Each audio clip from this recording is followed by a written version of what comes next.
The galaxy had many stories. Some were true, some were false, but none were as strange as the stories about Earth.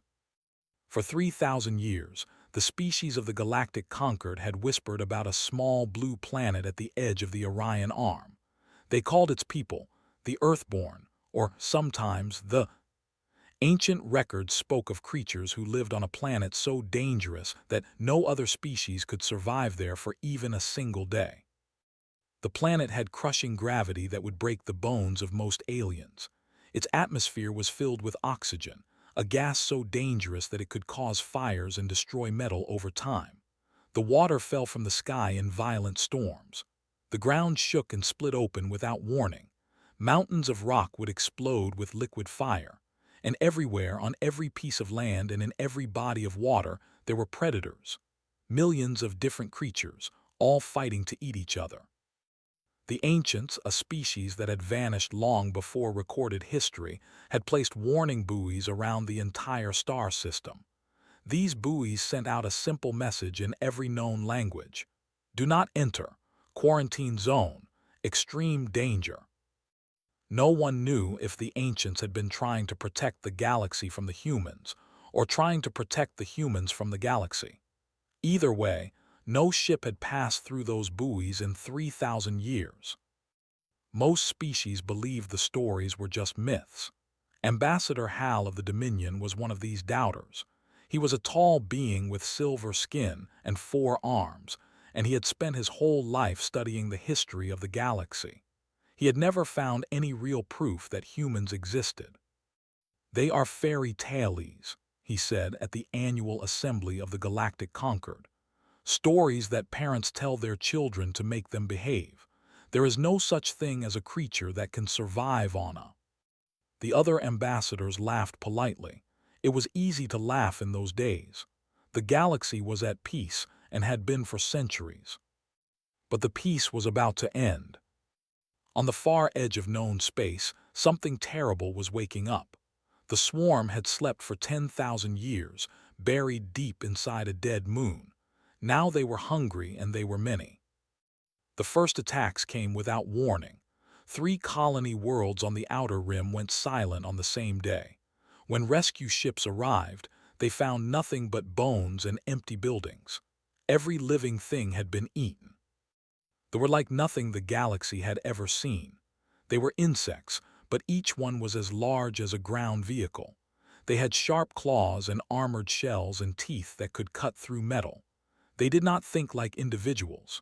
They shared one mind, controlled by ancient queens who had been alive since before the galaxy had learned to write. And there were billions of them. The Galactic Conquered sent its finest fleets to stop the swarm.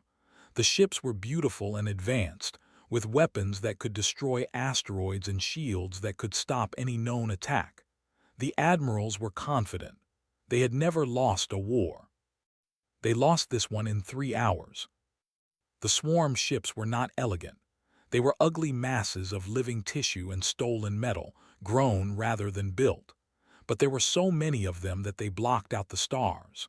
For every one that was destroyed, 10 more took its place.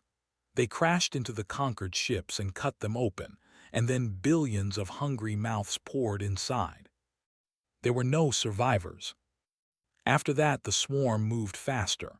World after world fell to them. The lost their outer colonies. The lost there. The crystalline collective, a species that had existed for 1,000,000 years, was eaten down to the last individual. Ambassador Hal stopped laughing at fairy tales. He started to pray to gods he did not believe in. It was during this dark time that a young astronomer named made a discovery that would change everything.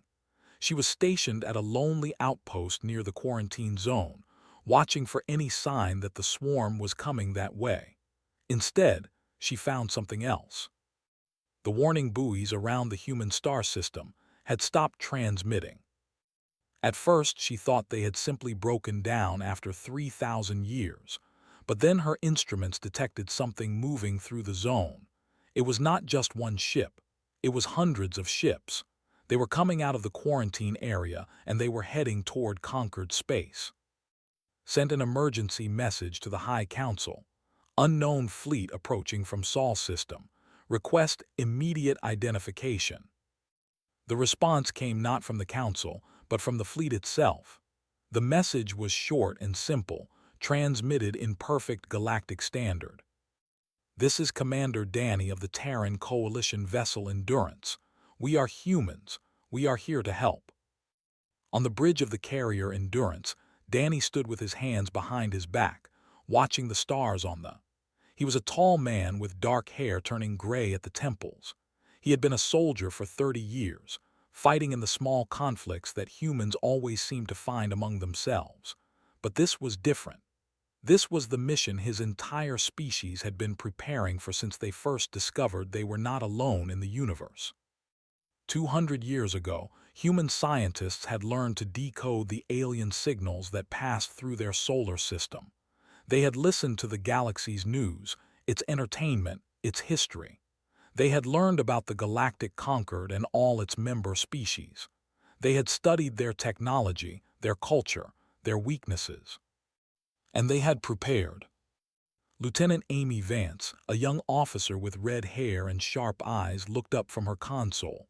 "Sir, we are receiving thousands of transmissions from conquered space. They are," she paused, listening. "They are afraid, sir, very afraid." Danny nodded slowly. He had expected this. The galaxy was facing extinction, and they did not know that help was coming. They did not know that the monsters from their oldest stories were about to become their greatest allies. "Open a channel to all conquered frequencies," he said. "Channel open, sir." Danny took a deep breath. Somewhere out there, billions of innocent beings were waiting to die. They had given up hope. They thought this was the end. They were wrong. "This is Commander Danny of Earth. We have heard your cries for help. We are coming. Hold on just a little longer." He paused, and when he spoke again, his voice was harder. "We are bringing the war to the swarm, and we do not lose." Station Meridian was the largest structure ever built by the Galactic Conquered. It floated in the empty space between 3 star systems, a meeting place for all the species of the galaxy. Its halls were made of crystal and light, designed to show the beauty and advancement of galactic civilization. Now those halls were filled with fear. The Emergency Council had gathered for the first time in 500 years. Representatives from 37 species sat in the Great Chamber, their faces showing the same expression despite their different shapes. They were all terrified. The swarm had already eaten 12 worlds. At this rate, the entire galaxy would be gone within a decade. And then the human fleet arrived. The first thing the Council noticed was how ugly the human ships were. Conquered vessels were smooth and graceful, built to please the eye as much as to travel through space. Human ships looked like they had been designed by someone who cared only about survival. They were thick and heavy, covered in armor plates and weapon mounts. They moved through space with a brutal efficiency that seemed almost angry. High Counselor Man watched the fleet take position around the station. He was an ancient being, his body made of living crystal that had been growing for 10,000 years. He had seen many strange things in his long life, but he had never seen anything like this. "What are they?" he asked, his voice ringing like bells. "The quarantine was supposed to be eternal." "The quarantine was meant to protect you from us," said a voice from the chamber entrance. Everyone turned to look. A human woman walked toward the central platform. She was small compared to most of the aliens in the room, barely reaching the chest of the smallest. Her hair was gray, her face lined with age. She wore a simple uniform of dark blue cloth. But there was something about the way she moved, something that made even the largest beings in the room step back without knowing why. "I am Admiral of the Terran Coalition Navy," she said. "We have been watching your transmissions for 200 years. We know about the swarm. We know you are losing. We are here to change that." Ambassador Hal stepped forward. His silver face was pale with shock. You knew about the invasion. You knew we were dying, and you did nothing." Looked at him with eyes that had seen too many battles. We were not ready. A species that enters a war before it is prepared loses that war. We have been preparing for this moment since we first learned we were not alone. She paused. We are ready now. The next few hours would become the most famous in galactic history. First, the humans showed the Council their soldiers. A group of 20 Marines entered the chamber in full combat gear. They were not particularly tall, not particularly large, but they moved together like a single creature, each one knowing exactly where the others were without looking. A young Marine named Jake stepped forward. He was a simple man from a simple place, born in a small town on Earth that most humans had never heard of. But he had been training for war since he was 18 years old, and he was very good at his job. With your permission, he said to the Council, I would like to demonstrate. He walked over to a transport vehicle that was parked near the wall for emergency evacuations.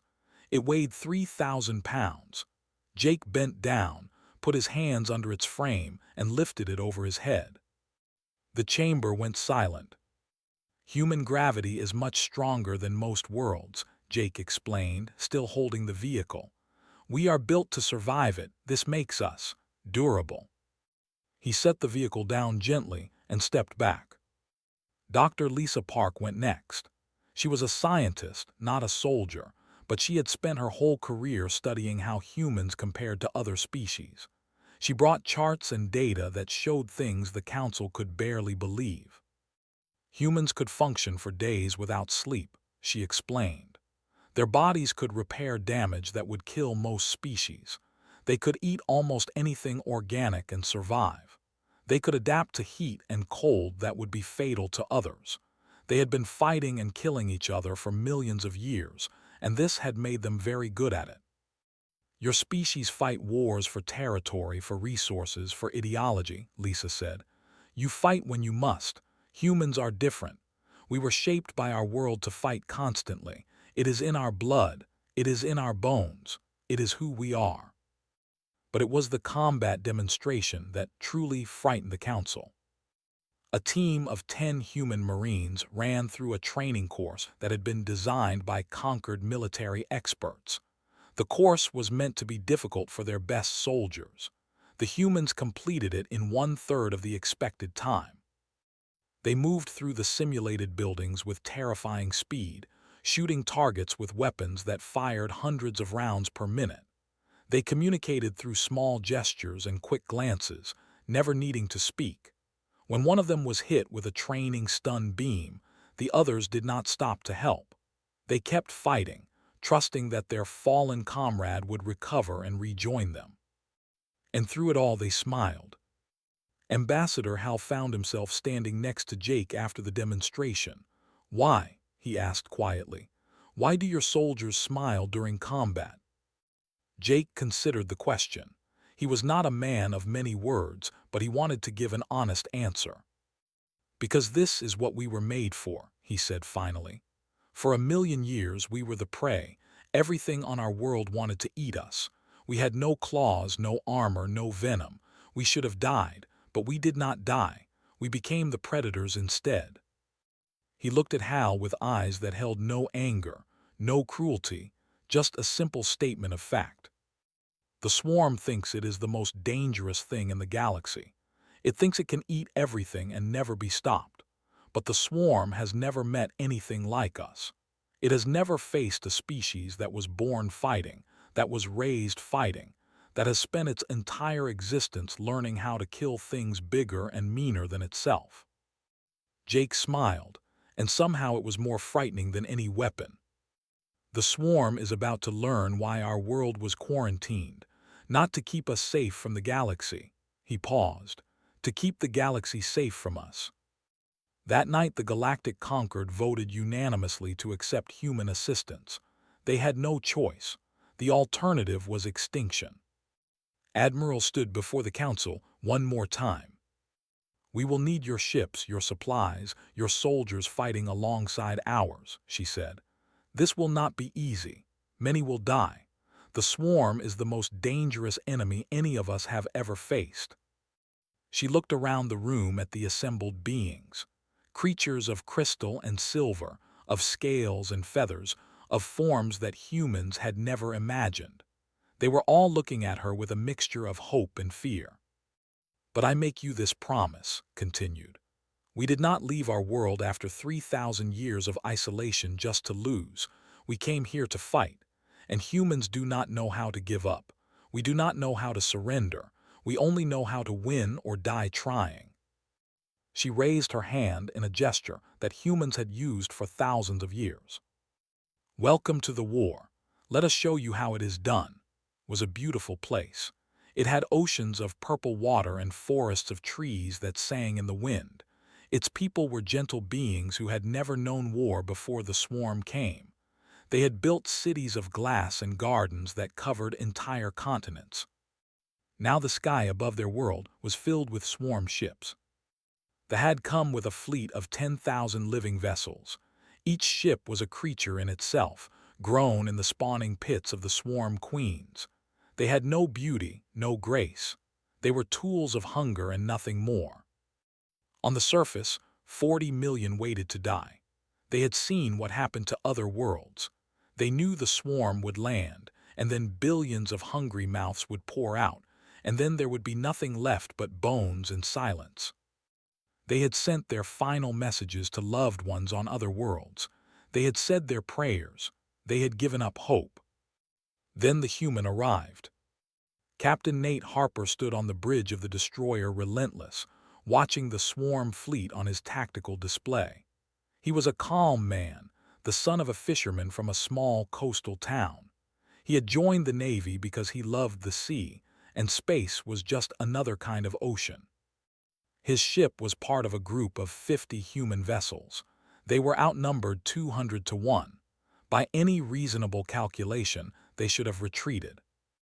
Nate did not believe in reasonable calculations. "All ships, this is Harper," he said into his communication device. "The people are counting on us. They think they are going to die today. We are going to prove them wrong."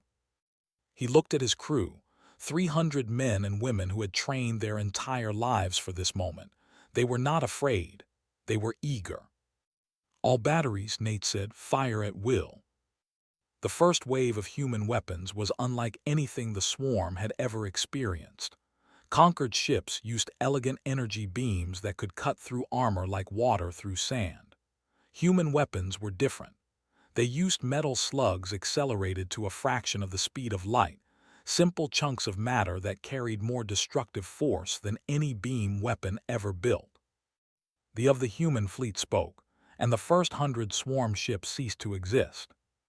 The swarm was confused. This had never happened before. In all their wars across 100 worlds, they had never lost a ship in the opening moments of battle. They had always been the predators. They had always been the ones who killed.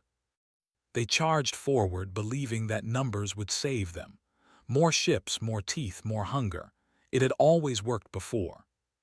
The human fleet responded with missiles. The warheads were nuclear, weapons that humans had invented centuries ago to use against each other.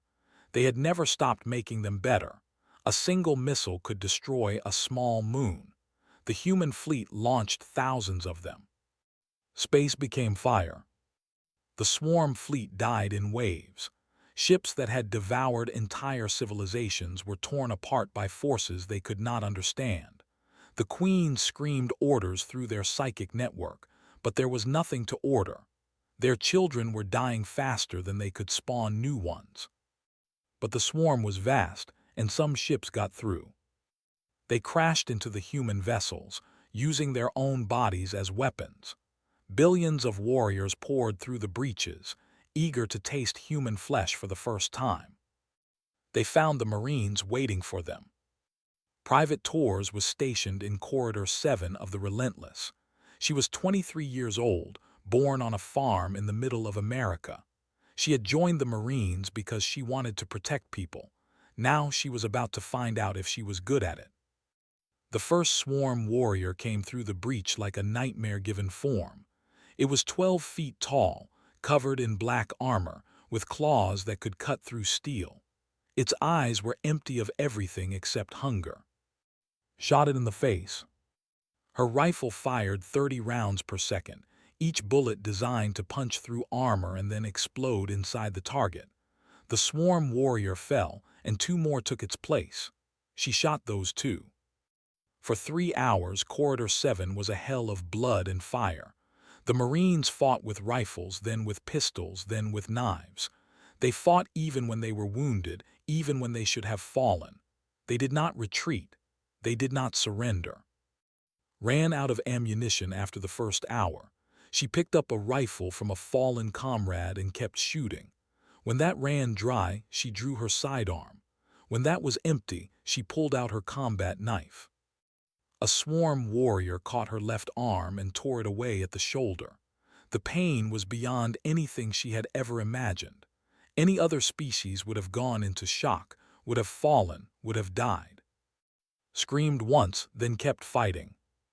She killed 3 more warriors with her remaining hand before her pulled her back to the medical bay. The medic who treated her was amazed that she was still conscious. "When can I go back?" asked through gritted teeth. "You just lost an arm," the medic said. "I have another one." On the surface of the 40 million people watched the battle in the sky. They saw the fires blooming in space as swarm ships died. They saw the human vessels, battered and bleeding but still fighting. They saw something they had never expected to see. They saw the swarm retreat. For the first time in 10,000 years, they ran away. Their queens screamed in rage and disbelief, but their fleet was broken. More than 8,000 ships had been destroyed. The survivors fled into deep space, leaving the world behind. Captain Nate Harper looked at the tactical display showing the retreating swarm. His ship was damaged, his crew was exhausted, and they had lost 8 vessels in the battle. But they had won. "This is Harper to all ships," he said. "The enemy is running. Good work, people." He switched to the planetary communication channel. "People of this is Captain Nate Harper of the Terran Coalition Navy. The swarm will not be eating anyone today. You are safe now." There was a long moment of silence. Then the communication channel exploded with voices. Millions of crying, laughing, screaming with joy. They had been ready to die, and instead they were alive. "Thank you," said a voice that identified itself as the Prime Minister. "Thank you. We thought the humans were just stories. We thought we were alone." Nate smiled tiredly. "You were never alone. You just did not know we were watching." He leaned back in his chair and closed his eyes for a moment. This was just the beginning. The swarm was hurt but not destroyed. There would be more battles, more sacrifice, more death. But today they had won. Today, the galaxy had learned that humans were not myths. They were the nightmare that nightmares feared. And they were just getting started. News of the battle have spread across the galaxy faster than light itself. Every species, every world, every individual heard the same impossible story. The swarm had been beaten. The mythical humans had come out of their quarantine zone, and they had made the monsters run away. For the first time in months, people began to hope. On Station Meridian, General Ben stood before a holographic map of the entire galaxy. He was a large man with a shaved head and a scar running down the left side of his face. He had been a soldier for 40 years, fighting in every conflict that humanity had managed to find among itself. Now he was in charge of the largest military operation in human history. The map showed the current state of the war. Red zones marked territory controlled by the swarm. Blue zones showed conquered space. And scattered throughout, small green dots represented human forces. "We are outnumbered," Ben said to the officers gathered around him. "The swarm has billions of warriors. We have millions. They control nearly a third of known space. We control 50 ships and a handful of borrowed bases." He paused and looked at his chief tactical officer. Commander Kate was a thin woman with short brown hair and eyes that never seemed to blink. She had been born on a space station and had never set foot on Earth, but she was one of the military minds humanity had ever produced. Tell them the plan, Ben said. Kate stepped forward and changed the display. We cannot win this war by fighting defensively. If we sit back and wait for the swarm to come to us, they will eventually overwhelm us with numbers. We need to take the fight to them. She pointed at a cluster of red zones near the center of swarm territory. They have 6 queens. Each queen controls billions of warriors through a psychic link. Kill a queen, and all the warriors connected to her become confused and disorganized. Kill all 6 queens and the swarm falls apart. One of the alien officers, a commander named Al, raised his hand. With respect, Commander, we have tried to attack the queens before. They are protected by the largest concentration of swarm forces in existence. No fleet has ever gotten close. Kate smiled. It was not a friendly smile. No conquered fleet, we are not the conquered. Back on Earth, humanity was waking up. For 200 years, the Terran Coalition had been preparing for this moment. They had built factories that could produce weapons faster than any civilization in history. They had trained soldiers by the millions. They had developed technologies that made conquered science look primitive. Now all of that preparation was being put to use. Factory worlds that had been making consumer goods switched to wartime production overnight. Ships that had been designed on computers were being built in orbital shipyards. Men and women who had lived peaceful lives were putting on uniforms and learning how to fight. 8 billion humans lived on Earth and its colonies. By the end of the first year of war, half of them were directly involved in the military effort. The swarm had never faced anything like it. On the jungle moon of 3, Sergeant Burke led his platoon through terrain that would have killed any other species. The air was toxic. The temperature was well above what most beings could survive. The local wildlife included predators that could tear through armored vehicles. Did not care about any of that. He had grown up in the swamps of Louisiana, where the air was so humid you could almost drink it, and the alligators were bigger than cars. This jungle was just another version of home. His platoon had been behind enemy lines for 18 days. They had run out of supplies on day 5. Since then, they had been surviving on whatever they could find, eating local plants that their alien allies assured them were deadly poisonous. Human stomachs did not care about poison. Human stomachs had evolved to handle anything. "How much further?" asked Private Mills, a young man from Chicago who was carrying a weapon nearly as big as himself. Checked his navigation device. 2 more miles. The spawning pit should be just over that ridge. The spawning pit was a swarm facility that produced new warriors. Destroying it would not win the war, but it would hurt the enemy badly, and was very good at hurting enemies. They reached the ridge at sunset. Below them, the spawning pit stretched for miles, a massive structure of living tissue and stolen metal. Billions of new swarm warriors were being grown inside, waiting to be released upon the galaxy. "Set the charges," ordered. His platoon went to work. They had been carrying enough explosives to level a small city, and they placed every gram of it with careful precision. The swarm guards never saw them. Humans had spent millions of years learning how to hunt without being seen, and those skills had not been forgotten. When the charges detonated, the explosion could be seen from orbit. "That is for everyone you have eaten," said quietly, watching the fire spread across the alien structure. He turned to his platoon. "Let us go find another one." Across the galaxy, similar scenes were playing out. Human special forces were striking swarm targets that had been considered untouchable. Human fleets were pushing into territory that the conquered had given up for lost. Human soldiers were dying, yes, but they were taking far more of the enemy with them. And then there were the volunteers. The Galactic Conquered had never had much of a military tradition. Most species had evolved past violence, preferring to solve their problems through diplomacy and trade. But watching the humans fight changed something in them. Young who had never held a weapon asked to be trained. Scientists started working on new weapons technology.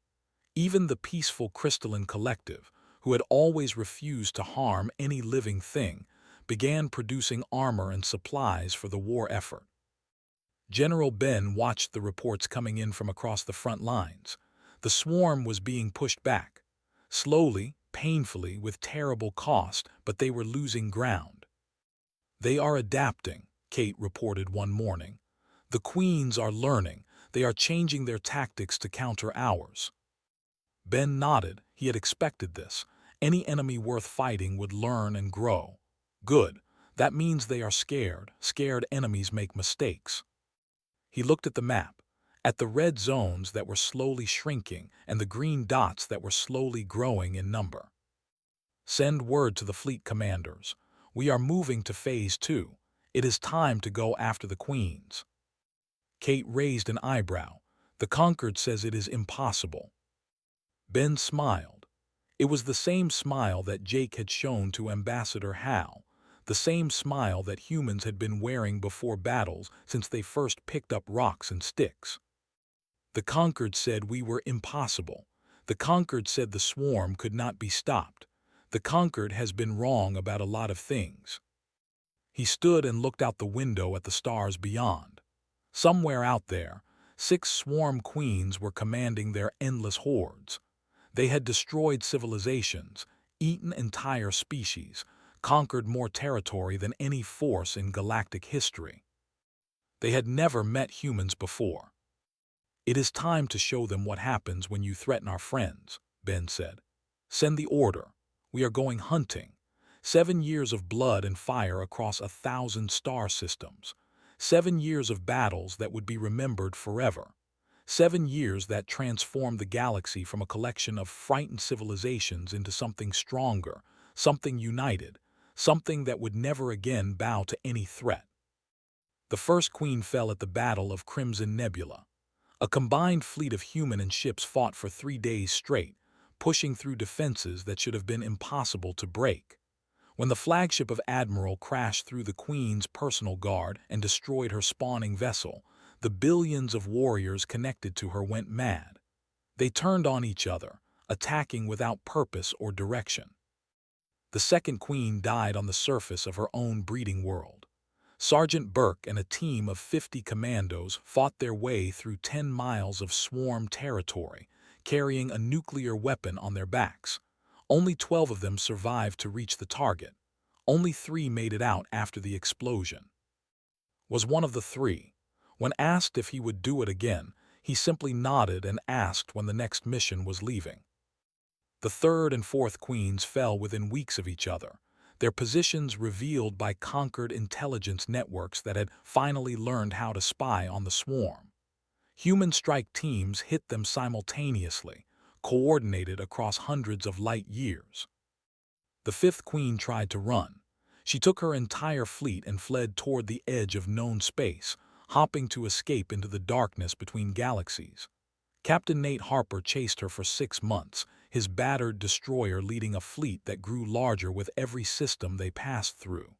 When they finally caught her, the battle lasted only 4 hours. She had nowhere left to go. And then there was the last queen. She was the oldest of them all, the one who had first awakened the swarm from its 10,000-year sleep.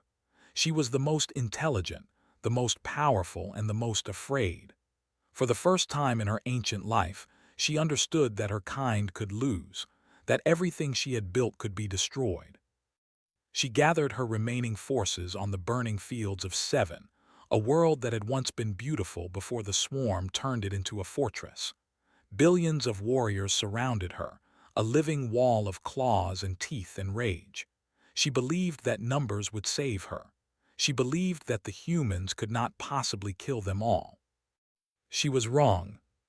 The combined fleet of humanity and the Galactic Conquered arrived on a morning that would be remembered for all time. More than 10,000 ships, representing every species that had joined the war. They filled the sky like stars that had decided to fight back. Lieutenant Commander Shaw was in the first wave of landing craft. He was the grandson of a woman who had served in Danny Original Fleet, a family tradition of war that stretched back 3 generations. He had been born during the conflict, raised on ships and stations, trained to fight before he learned to read. This was the only life he had ever known, and today he intended to end it. The landing was brutal. The swarm threw everything they had at the human forces, waves of warriors that seemed to have no end. Marines died by the thousands, their bodies forming walls that their comrades climbed over to keep advancing. But humans did not stop. They never stopped. For every soldier who fell, 2 more took their place. For every position lost, 3 more were taken.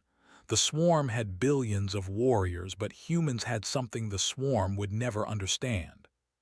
They had each other. Fought for 14 hours without rest. He lost count of how many enemies he killed. He lost friends, soldiers who had served beside him for years, and he kept fighting through the pain because stopping meant they died for nothing. When he finally reached the Queen's chamber, he was alone. Everyone else in his unit was dead or wounded. His armor was shattered, his weapons were nearly empty, and he could barely stand. The Queen looked down at him from her throne of flesh and bone. She was massive, a creature of nightmare that had ended civilizations. Her voice echoed in his mind like thunder. "You are just one human. You cannot kill me." Raised his blade. It was a simple weapon, steel and carbon fiber, designed to cut through swarm armor. It had been his grandmother's, passed down through the family like a promise. "Maybe not," he said, "but I am going to try." He charged. The fight lasted 3 minutes. The Queen struck him again and again, her claws tearing through his armor, her psychic attacks trying to break his mind. Any other creature in the galaxy would have died in the first 10 seconds. Was not any other creature, he was human. He dodged her final attack by centimeters and drove his blade through her central cortex. The Queen screamed, a sound that echoed across the psychic network and reached every swarm warrior in the galaxy. And then she was silent. Across the galaxy, billions of swarm warriors stopped fighting. Without their queens, they had no purpose, no direction, no hunger. They simply stopped and waited for commands that would never come. The war was over. The celebration that followed would last for months. Every species in the galaxy had a reason to rejoice. Worlds that had been conquered were freed. Civilizations that had been on the edge of extinction found themselves alive against all odds. But the humans did not celebrate. They had work to do. The new galactic Concord met 1 year after the final battle. The great chamber of Station Meridian, which had once been filled with fear, was now filled with hope. Representatives from 43 species had gathered to build a new future. Ambassador stood at the central platform. She was Danny's daughter, born in the middle of the war, raised on stories of sacrifice and courage. She had her father's dark hair and her mother's gentle eyes, but when she spoke, her voice carried the weight of everything humanity had done. "For 3,000 years you told stories about us," she said. "You called us myths. You called us legends. You called us monsters you were afraid of what we might be." She paused and looked around the chamber. Every eye was on her. "You were right to be afraid. We are everything you imagined and more. We are the apex predators of a world that tried to kill us every single day. We are the survivors of 1,000,000 years of war against our own planet. We are the species that refused to die, that refused to give up, that refused to accept that anything was impossible." Her voice softened. "But we are also more than that. We are loyal. We protect those we love with everything we have. We fight harder for our friends than we ever would for ourselves. We do not abandon people who need us, even when the cost is terrible."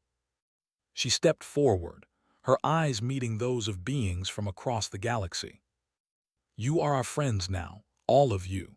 Every species, every world, every person. You are pack, and there is nothing in this universe that will ever hurt our pack again." She raised her hand in the ancient human gesture of peace. So sleep well tonight, dream without fear, because from now on, whenever something comes from the darkness to threaten you, whenever some enemy rises to destroy what you love, we will be there. Smiled, and somehow it was both frightening and comforting at the same time. We will always be there, and we will make them wish they had never been born. In the centuries that followed, the galaxy changed. Wars still happened, because some problems could not be solved without force. But no threat ever grew as large as the swarm had been. No enemy ever came close to destroying what the conquered had built. Because standing at the border of every friendly world, watching the darkness between the stars, was humanity. And humanity never forgot how to fight. The myths had become real, the monsters had become protectors, and the galaxy learned the most important lesson of all. You do not threaten a human's friends. You do not survive.